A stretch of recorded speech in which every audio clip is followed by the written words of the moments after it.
Alan Stevens here. Welcome to the Campfire Project. And today's guest is Andy Grant. How are you, Andy? Very good. How are you today? Pretty good. Now, Andy, you're the editor of the Good Men Project. You're also the founder of Real Men Feel. And what I'd love to know is a little bit about that first of all, but then talk about why you're doing what you're doing today, how you came to doing all this. Cool. So the Good Men Project, I'm a lead editor there. There's one of many, so I don't want anyone to think that I'm the entire website or anything like that. It existed before me, but it's a place full of posts and articles and conversations and videos and audios all about masculinity in the 21st century. So it really is for good men, by good men, for fans of good men, right? And I do a weekly column. I've done that for about 2 years, and for about a year, I've been a lead editor. So I get the opportunity to really read and edit and help redefine weekly contributors, and I'm responsible for 2 articles every day, 7 days a week, every day of the year. The website does, like any good website, doesn't go away, doesn't take days off. But that's the fundamentals of the Good Men Project. And Real Men Feel is a weekly podcast that I've been doing for about 2.5 years. I think we're up to 120 episodes. And it's all about giving men a space to feel, to recognize that they can have emotions, and encourage them to have emotions, and there aren't some feelings that are for women and some that are for men. It's really just to remind men that they're human beings. That's what it comes down to. Yeah, how often are we not reminded of that? Yeah. Well, a lot of men try to pretend we're not. You know, we all have the masks and facades, and it could be what you tell yourself. It's usually what you're taught by, parents or society or your favorite movie star, whatever it might be. But yeah, we have hearts. That's exactly right. And for men to be able to understand that. So tell us a little bit more about how you draw the men out. What sort of men you got coming to your show? Yeah, it's again, probably for the first year, it began, it was me and a co-host, a friend of mine, Appio Hunter, and we would just talk about whatever was top of mind. And then, maybe just like 3 months into it, people started asking to be guests. I was like, oh, I never thought of that. Like, people want to be, oh, okay. And it's really morphed. And now I have, PR companies and staff and people reaching out as part of book tours. And, but no matter who it is, I still always have a conversation with someone before the show to see if they're really, if they're a right fit. Because we're not just a promotional stop. Like, I really want deep conversations. Kind of my favorite thing is it's very much along the lines of what you do. I love to have a man come on, share his story, and then how he's serving other men today. Excellent. But, yeah. That's the best way to go. It's really promoting your audience more so than promoting the person who comes on. Right. Yeah. Very, very, very true. I love how you stated that. Yeah, that is what it's about. And a lot of our guests come from listeners say, you should talk to this person, or someone will refer me to someone else. And I just love the never-ending network of connections going out there. It's been great. It's like, when I put the request up to both Brian and Henry, who they recommend, as I said in a Facebook Live shortly after that, don't ask these guys if you're only half-hearted about something, because they just went bang. All of a sudden, for the next 6 hours, I'm talking to men around the world who all wanted to be on the show. Yep. Yeah, those are a couple of powerful guys, yeah. What's really wonderful is that there are so many men who have got stories that they want to share, which has been fantastic, because how many of us actually hold it all back and keep it to ourselves because we're supposed to be strong, and really that's the strength, is being vulnerable and showing it. Right. I've had the privilege to speak in front of some military audiences, and I've had guys admit that they've been in combat and they've saved lives and they've taken lives, but their biggest fear was being seen as emotional.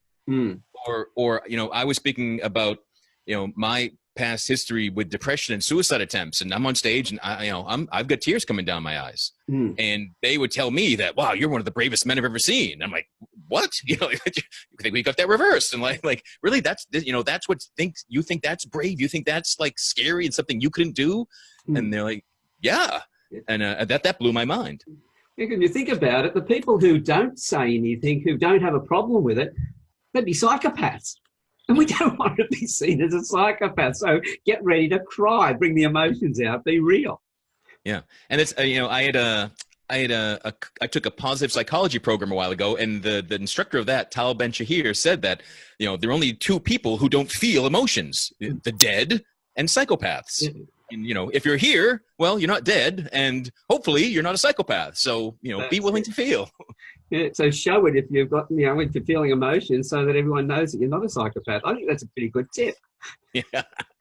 Might bring a few more men out. But tell us more about your journey, how you came to being where you are today. What brought you to doing this work with men? So I certainly have not always done this sort of work, and I've not always been willing to express my feelings and be vulnerable. From a very young age, I dealt with depression and suicidal thoughts. I can remember feeling suicidal as young as age 8. So I know it went years before that, because that's what I still remember. From a young age, I think I was about 5 years old when my parents were college students. They got married because they were expecting me, or they were not expecting to expect me, but I ended up coming up and they got married, and so the marriage did not last long. My dad was an alcoholic.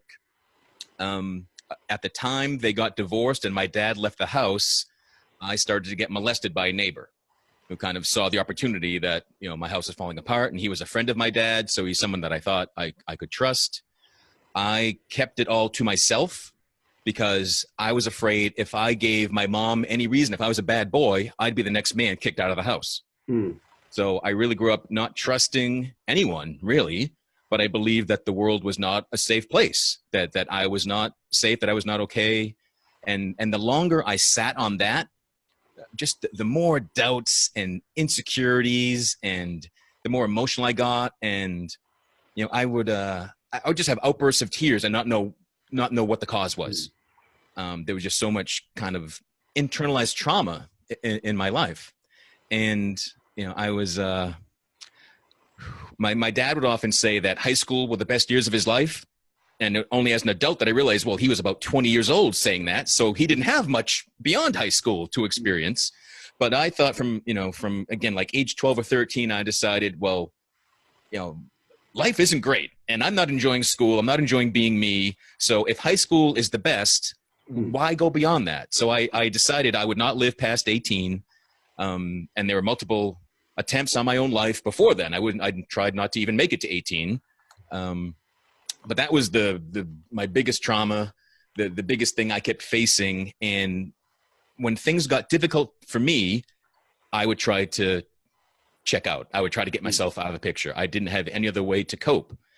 And it was only after multiple quote unquote failed suicide attempts that I began to see that, I'm not very good at this either.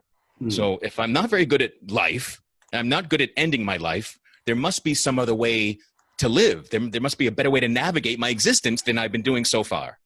And that's the part that it started giving me a glimmer of hope, because there must be a reason I'm here, since I'm still here despite my best efforts. So that's what started to put me on a personal growth track, a spiritual track, be willing to see more. I wasn't raised with any religion. I thought that made me an atheist. I remember like Boy Scouts and things. They were like Bible readings and a merit badge for the Bible. And I was like, what does that mean? Huh? The Bible? Like, where do you find one of those? I don't even know what it is. And, but I've become more spiritual the older I get, really. And as my life has gone on, contrary to what a lot of men told me when I was growing up, every decade of my life has been better than the decade before it. Like my life did not peak in my teens or my 20s or my 30s. It really keeps getting better, which has surprised me. And again, it's not all my life. I've met older men saying, at age 30, it all starts falling apart, or at 40, life is over, and all these sort of just, horrible stories that I'm glad to find have not been true. So I went on to become a coach, and I write and speak about suicide prevention a lot. And it just, I'm sure a lot of people that you've met talk about this, that kind of our greatest difficulties feed our purpose. And when I went public about my molestation and about my suicide attempts, I really thought, well, if I can connect to one person, if this makes one person raise their hand and ask for help, then it was worth it.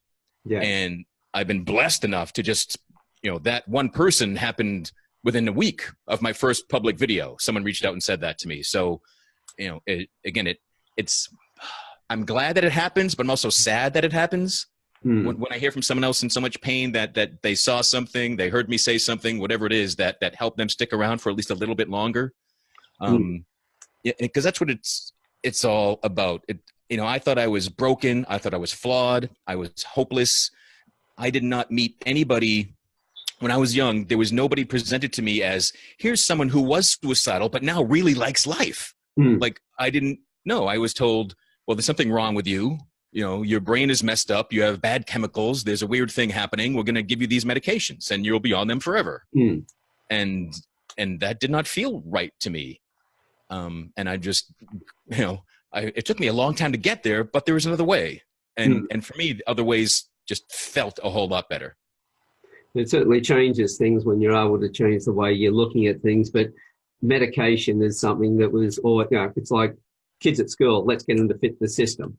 Let's get them just to fit. So medication, things like that, which don't really solve the problem. Yes, you may need it when things are really bad, but you need to get off it as quickly as you can as well. And it's like, a Lifeline, for instance, will call, you'll call them, they will catch you in the net. But if you've got to get out of that net, if you're like a fish, you'll drown. Right. So you need to be able to move on. So you need to be able to start thinking about things differently. Yep.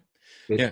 Once I realized I was more than just kind of this meat suit, that there was energy, there was emotion, there was some sort of purpose, there was some sort of essence of life that existed more than me. I began to play with that and tap into that. And if I'm supposed to be alive, what am I doing with it? And that really got me into being of service and into helping other people. And I find, especially for anyone that kind of doubts themselves or beats on themselves, you're the own worst judge in your life. When you can focus on someone else, even for a couple minutes, there's freedom in there. That's it. And it can, you can focus on an animal. You can focus on helping a little old lady across the street. Whatever it is. But there's value on both ends, which again isn't something I was told or taught. I'm like, hey, wow, this helping people feels good. This is this is legit. And that's one of the things, when we help somebody, it's all about how we feel. So really, and this is when we find that we don't help people, is when we're feeling really bad, because it's all focused on us. So why do we help other people? Because we feel better in the process. Yep. People who stand around me and say, hey, I help other people. And I go, well, that's great, but do you allow them to help you? And they go, no. And I go, well, how do you feel when you help them? I feel fantastic. So you're going to rob that other person of that same feeling by not being there for them. Yeah. And that was a reminder to me when I was feeling down as well, that I needed to start talking to other people and allow them to feel better about themselves as well, while they help me feel better about me. Yeah. I mean, I used to think that happy people were just perpetually happy and kind of lived up in the clouds. And I thought they were crazy. I thought, you're not a realist, don't you realize life sucks? How can you be happy? But that's how just distorted my worldview was. But it was just my worldview, which made it seem very real to me. But I realized, I can shift my view. And if I take responsibility for how I feel, I can then change it. Because the word reality is really a strange one, because there's no such thing as a reality. We all live in the same world, but we all have a different view of it. Right. And we call that our reality. So reality is really an illusion.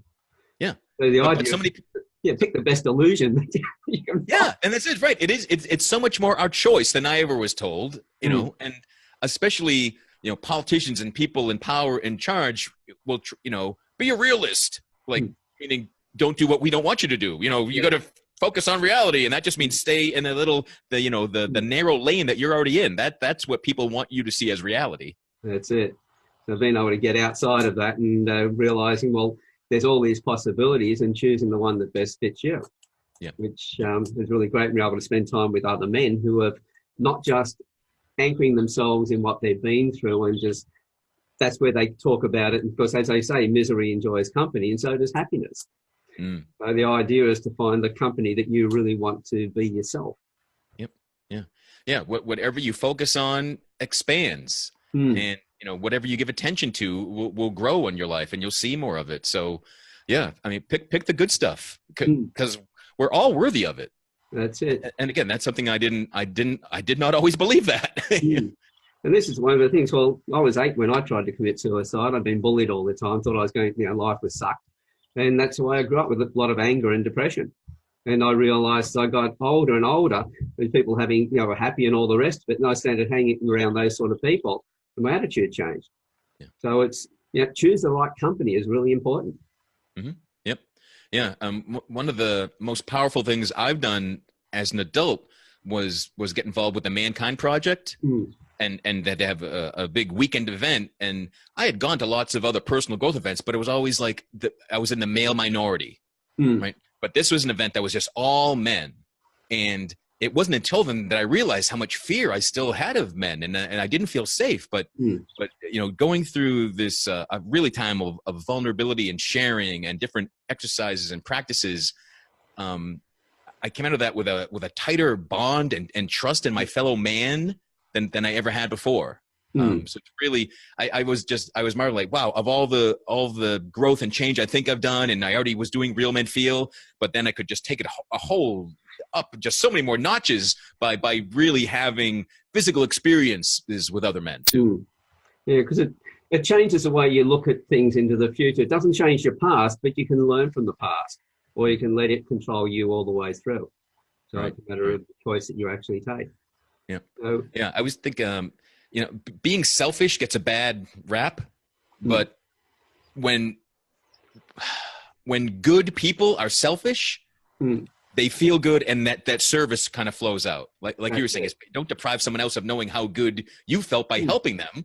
So be selfish. If you want to feel good, do things that make you feel good, because most of the time they help other people. That's it. Because a number of things that come out of that. When I looked at it, I thought, right, there's a lot of people who are saying, oh, I help all these people. And I'm watching the people who are saying this getting run down and getting exhausted and everything else. And I go, well, it's about time you got selfish. And they go, what? I said, step away from it. Look after yourself. Because if your attitude is you want to help people, if you're in this rundown state because you can't leave it, you've got to be to help people, you're robbing them. Take some time out, get selfish, get yourself back to being really feeling happy and empowered and everything else, and then go back and help those people, and just watch the impact you'll have at that point. So being selfish is not a bad thing.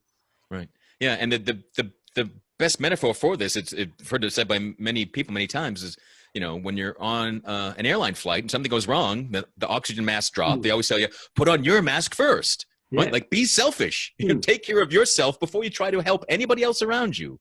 And I just remind people about it all the time. Remind myself all the time too. But yeah, you if we're run down, if we feel beaten down, if we are lacking energy, if we're feeling depressed and full of doubts, and we can't help anybody. That's exactly right.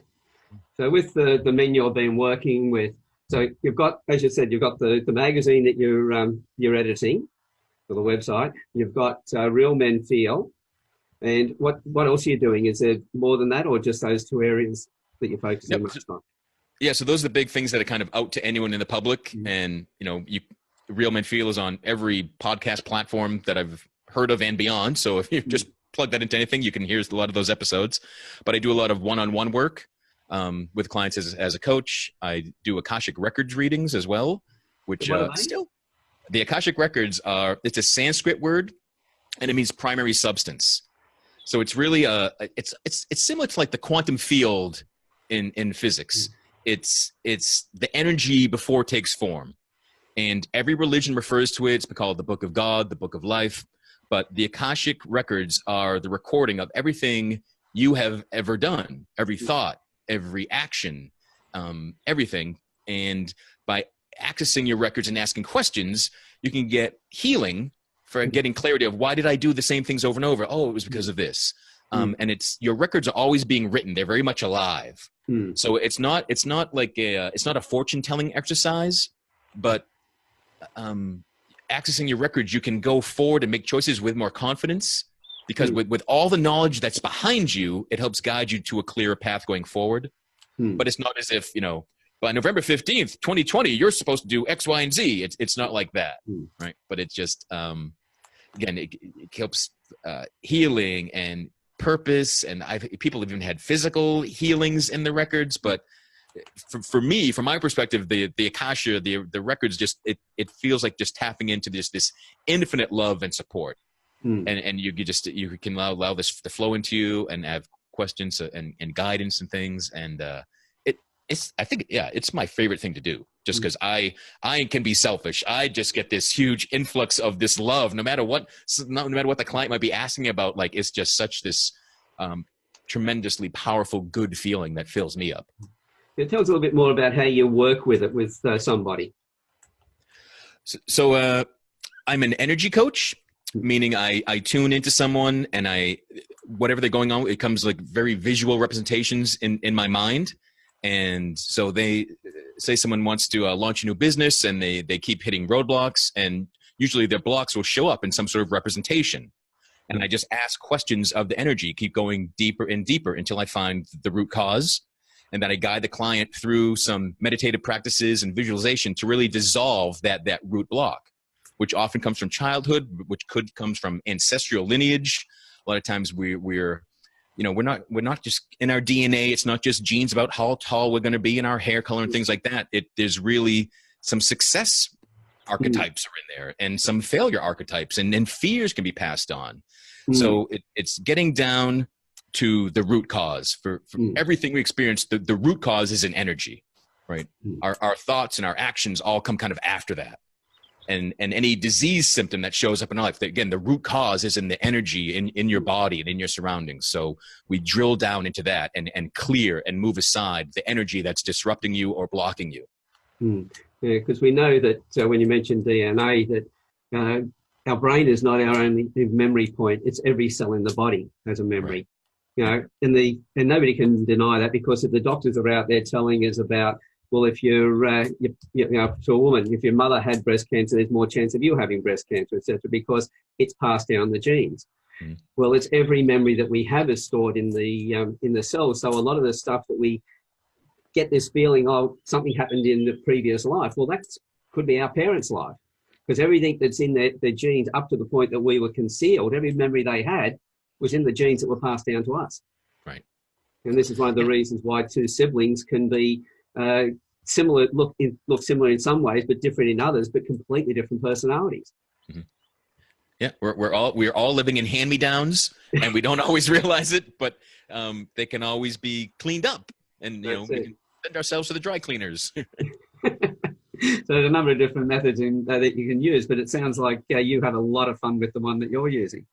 Yeah, and again, I discovered this type of energy work literally to save my life. It was so many different counselors and therapists and hospitalizations, and again, trying pills and just not getting answers.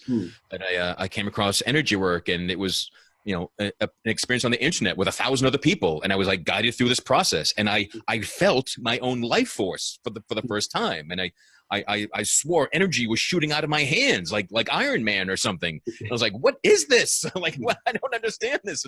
But I knew I knew this was for me, and I knew whatever this was, I had to learn more about it. So it really cleared out my my oldest patterns of giving up easy, of being a quitter, and taking that to the extreme and being suicidal. So again, it was all that work to save my life. And it was about halfway through this program, it was a year-long program. People started asking me when I was going to start coaching. And I'm like, huh? I'm like, this is for me. Like, well, this is a coaching program. Don't you know that? I'm like, I guess I thought it was a self-healing program. No, I didn't realize it was a coaching program. So again, without really planning it, without it ever being a goal of mine, that's how it unfolded. Yeah. Well, I'm really pleased that you actually made that statement, because the number of people that go and do a coaching program and then go out and coach other people and haven't worked through their own shit yet is amazing. And it's like, but you've got to heal yourself before you can heal somebody else. Yes, you light someone else's path, you're going to light yours, but you want to be able to have a little bit more vision, so you're not tripping over the things that they're tripping over while you're working with them. Yeah. And you don't. A good coach, it doesn't mean you're perfect and flawless. It just means you're just a few steps ahead of the people you're helping. That's really all you have to be. Yeah. Well, as I say to people, and that the most important thing I'll ever learn is the next thing I learn after I think I know everything. And everybody's my teacher, regardless of what age they are. So while I'm working with somebody, as long as I keep learning all the way, I'm always going to be a couple of steps ahead of them. Yeah. And as I say to people that I'm training, how to profile people, and they say, well, can I be as good as you? And I go, I expect you to be better by the time you finish, because you're going to have me and all my experiences. You're going to put your experiences with it. So you've got a high bar to actually go to. But at the same time, I'm going to be learning from you, because if I'm not, how can I actually help you to the best ability? Right. And it's all about putting that together and making sure that I'm always learning, and whatever I've learned, I then go and teach. So whatever I've got a student, I go, right. They say, when can I teach? Well, what you've learned now, go and teach it. The next bit you learn, go and teach that when you've learned that, because that's when you'll know how good you are at what you do and how well you've actually learned it. Right. I hear a lot of people say, well, I know that. And well, you might know about it. Yeah. Right. When you know something, you know it because you're doing it, and teaching it is one of those ways that you know you're doing it. So that's it. I had a friend of mine who would always say, you'd say something to him, he goes, I know. It's like, oh. Yeah. But it was always his answer to everything. And I go, okay, you know about it, but what else are you doing? What are you doing about it? Right. Yeah. I was going to like, well, what more might you know about it? I'm like, oh. But yeah, that when people that say that automatic response, I know that it's just, you can just feel it, like that door just shuts down. They're just limiting themselves to any future depth or another possibility. They're just it's horrible that certainty. There's another phrase that I use often and have heard often. I'm not sure who to give it to, but you can be right or you can be happy. And the people that are always saying, I know that, like, yeah, you're choosing to be right, regardless if you're not. And like, what if I love being wrong now. Oh, good, I'm wrong. Oh, I can feel better because I had this wrong belief. I had this limitation. So that's it. I'm like to discover things I used to believe are wrong.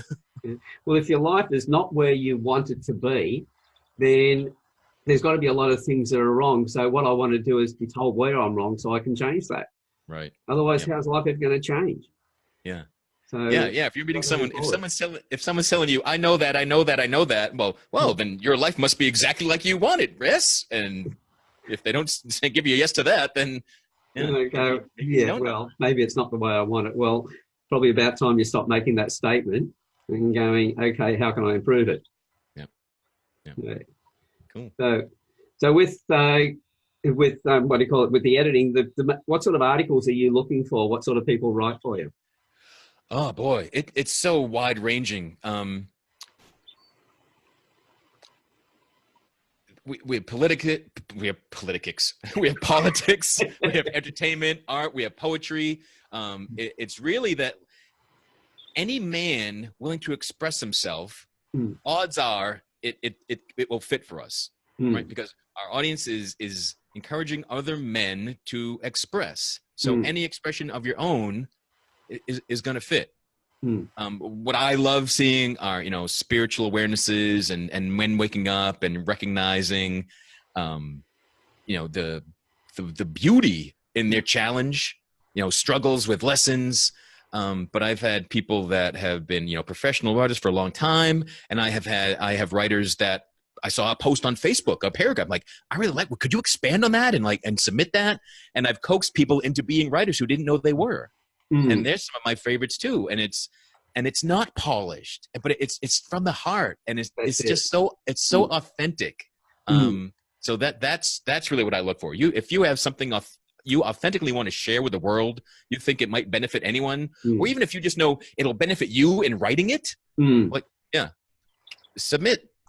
goodmenproject.com. There's a button to submit articles there, and we will look. Someone will look at anything that gets submitted, and give you feedback on what you need to do so we could publish it or tell you why we can't. But it's a very small list of things that we wouldn't do.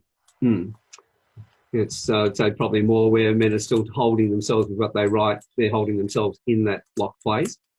Would be one of those areas. But when men are opening up and wanting to share, then that would be something you'd accept. Right. Yeah. So like if hate pieces, we certainly don't accept. And sometimes guys writing that don't even recognize that's where they're coming from. And I've run into that a couple times, but not really. But again, someone you generally want to help other people, then you probably have a story that's worth writing down. And there'd probably be a lot of men who are actually listening to these videos and that would be in that position, which is one of the reasons why the Campfire Project's here. It's about those men being able to connect, because ultimately, as you've noticed, I've been interviewing a lot of men who are running other men's groups or things like you're running, and going, well, the more we can connect, the more we can bring all those groups together. They don't have to be inside one group, but they're all connected. It's like a matrix. Yeah. So all those men are coming together worldwide. Yep. And one of my favorite things about the Good Men Project is that we don't have any exclusivity issues. Like, I don't care if you wrote something and it's been on 100 other websites. If we haven't shown it yet, we're glad to share it there and, reach some new people. And also, if you submit something to us and we run it and you haven't put it anywhere else, like, well, you still own it. That's yours. And you can still put it wherever you want to. Right? Yeah. So it's not a contest. It's not about, that's our content and not yours. And, just like Real Men Feel, I love to have guests that have, if I'm the first podcast they've ever been on, great. If I'm the 900th podcast they've ever been on, that's just as great too. Well, that's exactly right, because when people go into that competition attitude, that's when you've got, everyone's trying to be the man again, as opposed to being a man and being able to share their and be, connect with a lot more people. Yeah. It's like these videos, yes, they're going only into the campfire to start with. I will not post the videos elsewhere, but anybody who I've interviewed, like had the discussion like yourself here today, is you can have that video to place where you want to put. Because, as I said, some of the men are talking about stories that they feel very vulnerable about. There's no way I'm going to put those outside. But if they then later on feel, yeah, I really want to share that now, hey, it's theirs to share. Yeah, cool. Because the content was theirs. I'm just sitting here facilitating. I don't own it. And with my attitude to the Campfire Project, I might be the only person who created it, but ultimately I want that many men in here that it needs to be moderated by other men as well. And it no longer is mine. It's everybody's. Yeah.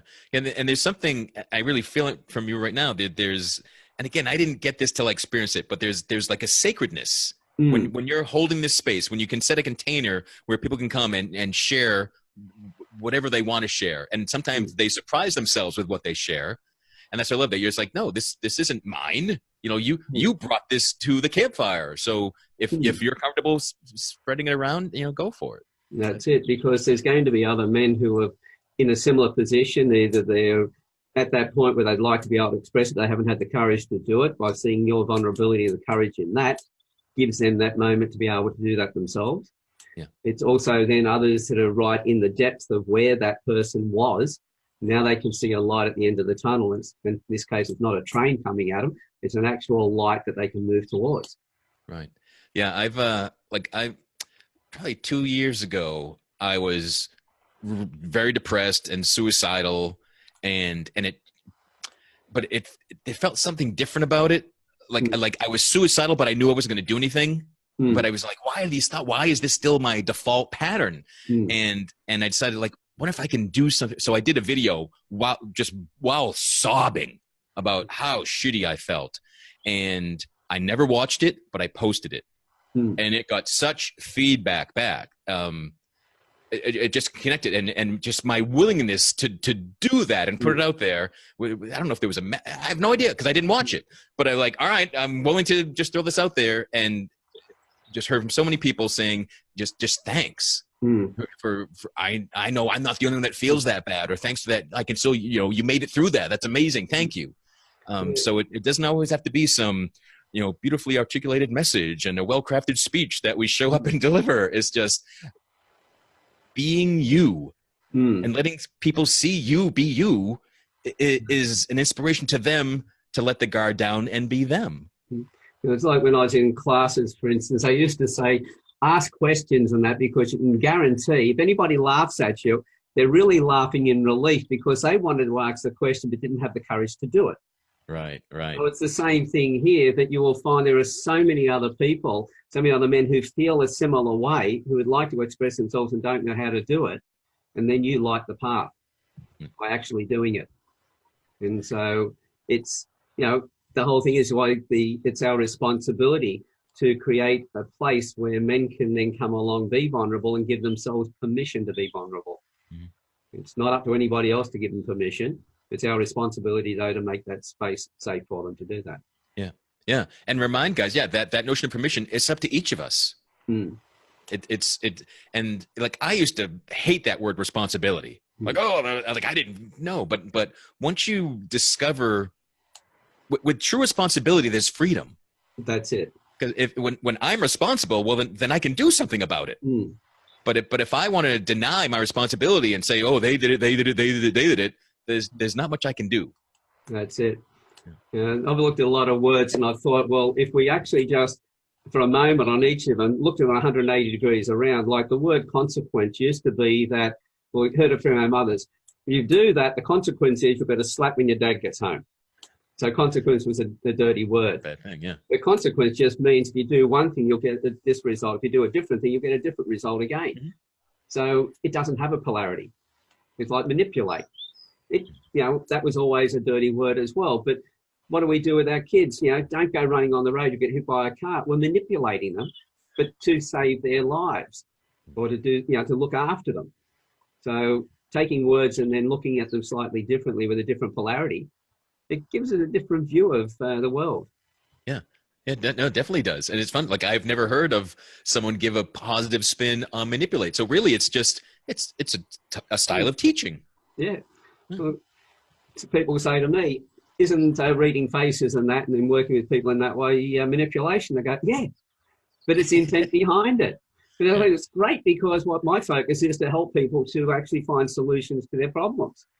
So if I can steer the conversation so that it gets them to think in a different way and they have that aha moment and go, oh, I could do it this way instead. And I go, oh, what a great idea. Where did that come from? Yeah, that's cool. Yeah, they take ownership of it and they, that's what it's all about. Yeah. So we do have a responsibility to ourselves. We have a responsibility to other people, but it doesn't lock us into a cage. It actually, as you said, it frees us. Yeah. So but that's something. Yeah. I thought I always saw responsibilities of kind of bars on the prison cell, but they aren't. It's more that resistance to that. It's that what keeps someone trapped. Like I don't, and because again, it can be, when I was willing to take responsibility for how gross I felt, that's when I could change it. Right? That's it. Well, it's like the victim mentality. I go, well, if you're a victim, you've got to wait for the perpetrator to come along and change things. And they put you in that position in the first place, or, you thought they put you in that position in the first place, and therefore you're locked in that prison. So who's the jailer? Yeah. It's not you. It's not the other person. You're going to wait for them to come and repair what they did. Well, they care. So you've got to take responsibility. We're not. We can't change what's done in the past. People are responsible for what they do, but how we respond to it is our responsibility. Right. And again, there's some horrific things that happen to people. It just takes longer to get there. But you've got to decide, you're going to be locked into that jail, or are you going to change it in some way? How do we change that programming? Yeah, because we all have the ability, right? To change the programming, to change our thoughts, and that's one of the biggest things that I discovered was such a simple idea, and but no one ever said it to me, and that you can a feeling is just a thought, and a thought can be changed. I was like, wait, no, I was told my brain chemicals are making bad emotions. That's but I could just focus on a different thing if I feel bad. And I played with that and wow, I can. And you talked about experience earlier. And each of our experience is our best teacher. And when you experience something and you feel better from it, you grow from it, trust that and continue doing that. And from what we've just said, it's sort of like it's go from this and change to that. It sounds simple in that it is a simple concept, but doing it, and especially honouring and respecting the men that have talked about their stories that have had really horrific things happen to them in the past, it takes a bit longer time to get there. But if they got that focus, they got more chance of getting to that than staying in the depression that's from the things that have happened. I want to make it clear. It is simple, but simple doesn't mean it's easy. That's it. It just means it's simple. It can, it's just, I just put those two things together. Great. Oh, but it'd take me 20 years to put them together. Like, but, and I found this in my own experience a lot. And I find it true for a lot of guys I talk to, that we think we're so complicated and unique, and I'm such a mess that I must need some complicated solution that didn't work for anybody else. And like, oh, so if there's a simple solution, then I'm simpler than my ego wanted to believe. and I think that's a lot of the resistance to simple things that work. Yeah, and that's how our ego pops in. It tries to defend us when we're under stress and pressure, and tries to convince us that things are worse than what they really are, and it's going to take a lot more to get out of it. But our ego is not really our friend at all. It keeps us locked in that place. Yeah. So being able to get beyond that is one of the reasons why it's good to have men around you who understand. The first time I was out bush, and there was a young fella out there, 14 years old, talking about how he'd been, had a sore hip and he'd been dragging his leg and the pain, and had been crying. And I just watched these men waiting for someone to be sarcastic around the campfire, and all he got was respect from every one of the men, asking him about it and talking to him about it. And that's when I realised that we have an impact on everybody else. And if we want to feel better about ourselves and helping other people feel better about themselves, then the energy that comes together with that, everyone feels better. Yeah, we never know when that one word from a great mentor that someone will hold on to it and it'll carry them for years and years. And you also don't know what cutting sarcastic remark is the one that someone will carry, and it'll be reason to keep them down for years and years.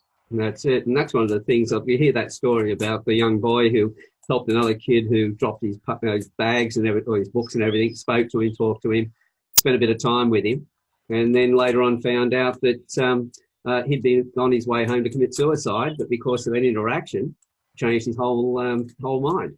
Yeah. And that sort of thing, if it happens on the positive side, it can also happen on the negative side. And if we're all talking negatively, and that's what we're getting most of the time, then there's more of that than there is the good stuff. So it's a matter of having a look at that and going, okay, well, I really appreciate when somebody said that, but what out of the language am I using when I'm with other people? So why bullies become bullies. They're bullied, and then they pass it down the line to the next person. They bully them because that's how they feel better about themselves. Yeah, this is the way to live. This is the one way that I operate as a man. By picking on other people, this means I'm a man. And like, no, there's countless ways to feel and realize and accept that you're a man. And as you mentioned, there's good and there's bad, and there's way more good than most people realize. But you got to change what you're looking for, and change who you're hanging out with, and change what your ears are open to. Yeah, you make a decision on, well, what do I want to have in my life? Right. What sort of things do I want to listen to? Who do I want to listen to? Yeah. And it's a matter of tuning out the ones that you don't want to listen to.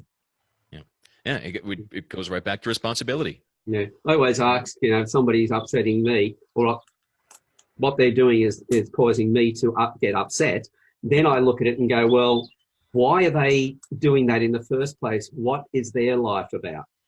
Because I generally find there's an old saying that when you point at somebody, there are three fingers pointing back at where the real problem is. So if they're pressuring other people and everything else, what's going on in their life that causes that?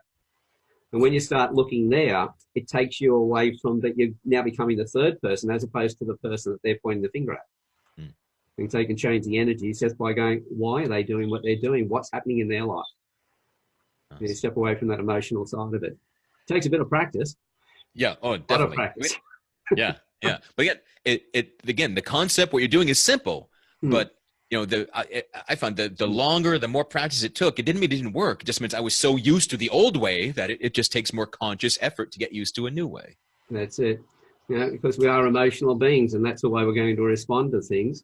We talk about logic. Yeah, I need a new car, but why did it have to be the Lexus or the or Mercedes or whatever it is? Well, that part comes down to the emotional side of it. And be emotionally, or basically most of it, over 80% is emotional decisions that we make. Then that's a part we really need to start looking more into. So us men who have not practiced that, because that's what we were told, not to be emotional, well, it's why we're having the problems, because the emotions are still there and we're not dealing with them. Right. Yeah. every man is emotional. Hmm. And the more we deny it, the more it just comes out sideways. Like every emotion is going to be expressed. That's it. And it can show up via stress and illness and disease, or it can show up via anger at easy targets, not who's really making you angry. But yeah, every man is an emotional being, whether they want to admit it or not. And life is easier if you can admit it and let the emotion be felt and experienced the moment it's showing up. So it's not just buried and stifled and just kicked around. That's it. And the sooner you actually bring it out, the sooner you're going to find the healings that you're looking for as well. Right. So, okay, with the Good Men Project, what's the website address for that one? goodmenproject.com. Right, yeah, nice and easy. And the Real Men Feel, where can they find you for that? realmenfeel.org is the website, but on YouTube, on iTunes, on Google Play, on Beat, anything, Real Men Feel, into whatever platform you listen to audio on, and you will find it. Excellent. Okay, for everyone who's listening today, and that all those details will be in the comments field down there, because Andy's going to send me that full list. Don't ask me to remember it. And I'll put all those in there for everyone to be able to find Andy. So those that have connected with what Andy's been talking about today, get in touch with him and say hello. And by the way, the conversations don't have to just be on the page itself. Have personal messages. Take it offline. Connect. If there are other men in other men's groups and that you think would get some value from this as well, or they have stories of value that they would like to tell, get them to come along to the Campfire Project, join the group, send me a message as well, and just tell me that they want to get on air, and we'll have a chat and we'll do just that. Anyway, Andy, today, thanks very much for coming along. I know it's Sunday evening over there where you are, so it's getting a bit late in the day. It's like I'm getting on to 10 o'clock here in Australia at the moment, on Monday morning. So for me, it's fine. But for you might be getting a bit tired by now. No, I'll be up all night. We got the World Series game again tonight. So yeah, who knows? We had some go to 3 a.m. over the weekend, but we'll see. But I appreciate you sharing the campfire with me this evening and this morning. Excellent. Well, as you say, and that no matter what's going on in your life, and that there are priorities, and it's good to see you got your priorities sorted out for this evening. Thank you. Okay. Well, thanks again, Andy, and thanks to everybody who came along and listened today. We'll talk to you again later on. Bye for now.